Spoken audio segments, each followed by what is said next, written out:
أيوة اضرب.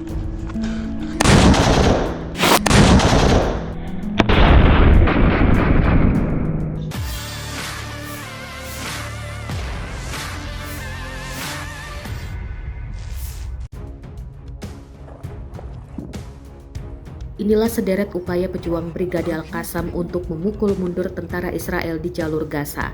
Rekaman aksi pejuang Al-Qassam diunggah di Telegram pada Rabu 10 Januari 2024. Tampak pejuang Al-Qassam menyerang posisi tentara Israel dan kendaraan militernya. Dalam keterangan unggahan disebutkan, ini upaya Brigade Al-Qassam, sayap militer Hamas saat melakukan beberapa penyergapan terhadap kendaraan lapis baja IDF di barat laut Gaza.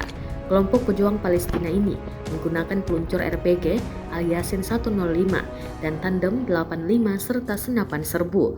Rekamannya pun kini telah menuai berbagai komentar dari warganet. Selain itu, Brigade Al-Qassam, sayap militer kelompok perlawanan Palestina Hamas, Minggu 7 Januari 2024 mengumumkan mereka berhasil menewaskan dan melukai sejumlah besar tentara Israel di zona perang di bagian tengah jalur Gaza yang telah dikepung.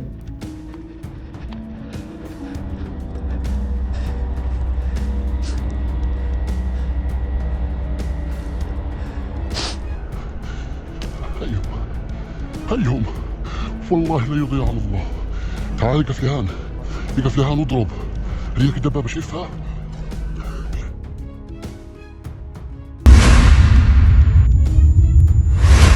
ايوه اضرب.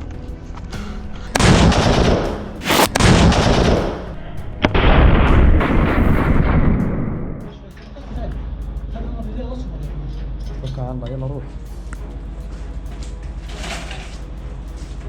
بسم الله. وما رميت إذ رميت ولكن الله رمى.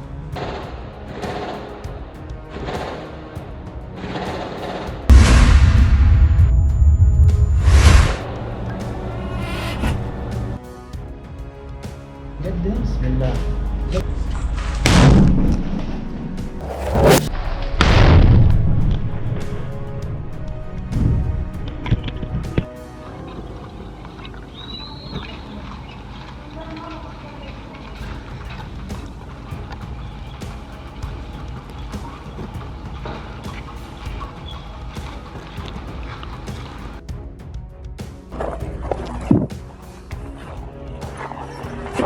هاي جنود.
هيهم والله لا يضيع على الله.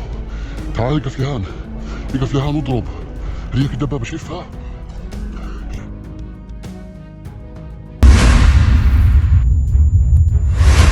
ايوه اضرب.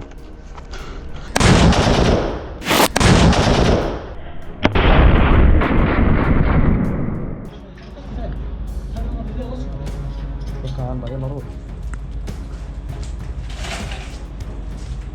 بسم الله. وما رميت إذ رميت ولكن الله رمى.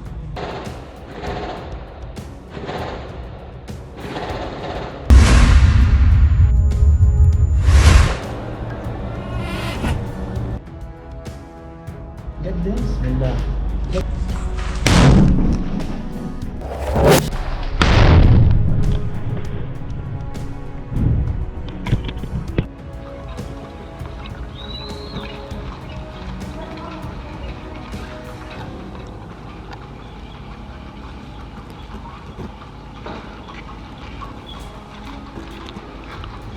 Download Tribun X sekarang, menghadirkan lokal menjadi Indonesia.